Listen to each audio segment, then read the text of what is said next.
वरमाला से पहले दुल्हन का जोश देखते बन रहा था। लोग देखकर हैरान थे कि दूल्हा दुल्हन की गजब केमिस्ट्री है और दुल्हन तो एक कदम आगे है। इतना गजब डांस किया कि सारे बाराती दंग रह गए थे। जी हां, डांस हुआ, जयमाला हुई, जयमाला के बाद 7 फेरे भी हो गए। 7 फेरे के बाद बारी आई विदाई की। चूंकि दूल्हे को जिस गाड़ी में दुल्हन को ले जाना था उसके ड्राइवर ने पहले ही कहा था कि भैया समय से विदाई करवा लेना, क्योंकि गाड़ी की बुकिंग दूसरी जगह है। लेकिन गाड़ी की बुकिंग के बाद बात जो सामने आई वो तो कहीं और ही चली गई। जी हां, यह हैरान करने वाला मामला सामने आया है बाराबंकी से, जहां के बंकी कस्बे में सुनील नाम का दूल्हा बारात लेकर बड़े शान से पहुंचा था शादी करने के लिए। बाराती थे, बारातियों का डांस था और दुल्हन का तो गजब ही डांस था। लेकिन बारात जो है, बारात जब वापस आने की तैयारी कर रही थी, फेरे हो चुके थे, साली ने जूते भी चुरा लिए थे। उससे पहले ही जब विदा की बारी आई तो दुल्हन तो कहीं और फुर्र हो गई। जी हां, बंकी कस्बे में जिसने ये मामला सुना वो हैरान रह गया। दरअसल जयमाला होने के बाद, फेरे लेने के बाद, शादी की रस्में पूरी करने के बाद विदाई के वक्त दुल्हन फुर्र हो गई। और दूल्हे की बेबसी देखिए आप। दूल्हे ने अपनी जमीन को गिरवी रखा है शादी के लिए, ताकि शादी अच्छे से हो सके, दुल्हन के जेवर बनवाए जा सके।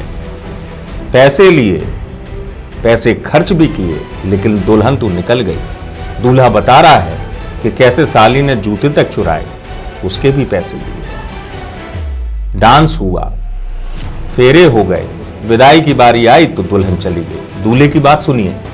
मामला ऐसे हुआ, हम गदेरा से बंकिम बारात लाए थे और हमारा जयमाला हो गया था और 4 बजे रात को हमारा भेजे हुए साथ। उसके बाद में शादी की लड़की फरार हो चुकी थी और हमको बताया गया कि हम बोले कि मम्मी जल्दी करवाइए विदाई और गाड़ी दूसरी बुकिंग में जानी है। तो उसकी मम्मी बोली कि हाँ ठीक है, विदाई भैया हम करवा रहे हैं। अब हम छत पे गए तो हमारे दोनों सराहज आए, हमारे रंग वंग मेकअप सारा पूरा कर दिए और हमारी साली आई तो हमारा जूता चुरा चले गई।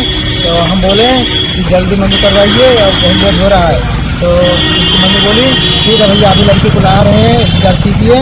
और यही कहते कहते तो कुछ देर हम बैठे रहे। तो उसके बाद में हम नंगे पर थे, जूता हमारी साली दी तो हमें नहीं खिलाना है तो हमारा जूता दीजिए और तो हम जा रहे हैं। तो उसके मम्मी बोली भैया ठीक है, सहेली वहाँ लड़की गई आ रही, भेंट कीजिए। तो हम भेंट करते करते तो वही 3:30 के लगभग में 112 नंबर डाल किए तो पुलिस सारी लिखा पढ़ी की, बस में जानते हैं। जी हाँ, तो जिसने भी ये मामला सुना वाकई में अपने आप में ये चौंकाने वाला मामला है कि सब सारी रस्में पूरी कर ली दुल्हन ने, तो फिर भाग क्यों गई? और क्या था इस पूरे मामले में कि सारी रस्में करने के बाद दुल्हन ने एन टाइम पर, यानी कि जब विदाई की बारी आई तो फुर्र होना, अपने आप को भगा ले जाना ज्यादा अच्छा समझा। जी हाँ, यही अब मामला पुलिस तलाश रही है। मामला कुछ है ही ऐसा, जब ये सब कुछ हुआ तो दूल्हा भागा भागा पहुंचा पुलिस की शरण में, पुलिस के सामने मामला दर्ज कराया, लड़की के घर वालों की भी शिकायत की कि उनकी भी मिली भगत है। पुलिस के लिए भी मामला काफी हैरत भरा था, तो पुलिस भी जांच में लग गई है। अब सीसीटीवी फुटेज को खंगाला जा रहा है और ये देखा जा रहा है कि दुल्हन जो है किस रास्ते से अपने घर से ठीक विदा से पहले निकल गई। क्योंकि अपने आप में ये वाकई में हैरत भरी बात है कि अगर ऐसा था तो दुल्हन ने सारी रस्में पूरी क्यों की? जयमाला हुई, फेरे भी ले लिए और उसके बाद दुल्हन फरार हो गई। कुछ लोग इसे लुटेरी दुल्हन वाले मामले से जोड़ के देख रहे हैं, जो होता है कई शादियों में, आपने देखा होगा। लेकिन पुलिस अब जो है पूरी तरीके से, जब दूल्हे ने शिकायत कर दी है, जांच में जुटी है, पुलिस सबसे पहले दुल्हन को खोज रही है।